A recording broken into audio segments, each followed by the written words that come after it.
దేవుని పరిశుద్ధమైన నామమునకు మహిమ కలుగునుగాక. ఈరోజు వాక్య భాగం చదువుకొని మనం ముందుకు వెళ్దాం. ఎస్తేరు గ్రంథము 4వ అధ్యాయము 14వ వచనము. ఈ సమయమును బట్టియే రాజ్యమునకు వచ్చితివేమో ఆలోచించుకొనుమని చెప్పుమనెను.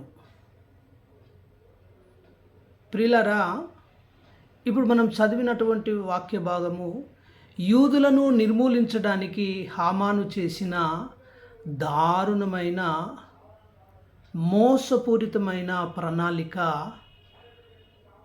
అని ఇక్కడ మనకు వ్యక్తమవుతున్నది. వ్యతిరేకంగా నిలబడిన మొర్దెకై ఎస్తేరును సవాలు చేసిన మాటలలో భాగం ఇది. మొర్దెకై కళ్ళు తెరిపించే వరకు తాను దైవిక ఏర్పాటులో భాగమని ఎస్తేరుకు తెలియలేదు. రాణిగా ఆమె స్థానం ఓదార్పు కోసం కాదు, అది ఒక ఉద్దేశం కోసము. ఈ సమయంలో నీవు ఈ రాజ్య ప్రాంగణంలో ఎందుకొరకు వచ్చావో జ్ఞాపకం చేసుకునమని మొర్దెకై చెప్పాడు. కనుక ప్రియులారా, నీవు నేను ఈ లోకంలో ఎందరి చేత మోసపోతున్నావు, మోసము చేయబడుతున్నావు. మరి నీ స్థానము నీ కుటుంబంలో కానీ, సంఘంలో కానీ, సమాజంలో కానీ నీ స్థానం ఏంటి?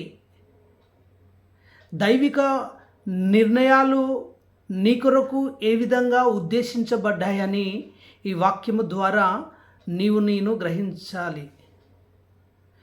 మీరు దీనికోసమే జన్మించారు అని చెప్పటానికి ఒక చక్కనైనటువంటి ఈ ఉదాహరణ. కనుక దేవుడు మిమ్మల్ని మీ కుటుంబాల్లో మీరు ఎంతవరకు మీ బాధ్యతను నెరవేరుస్తున్నారు? అందుకే అపోస్తుడైన పౌలు అంటాడు, 2వ కొరింథీయులకు రాసిన పత్రిక 5వ అధ్యాయం 15వ వచనంలో, జీవించువారు ఇక మీదట తమ కొరకు కాక తమ నిమిత్తము మృతి పొంది తిరిగి లేచిన వాని కొరకే జీవించుటకు ఆయన అందరి కొరకు మృతి పొందెననియు నిశ్చయించుకొనుచున్నాము. క్రీస్తు రక్షణ యొక్క సువార్త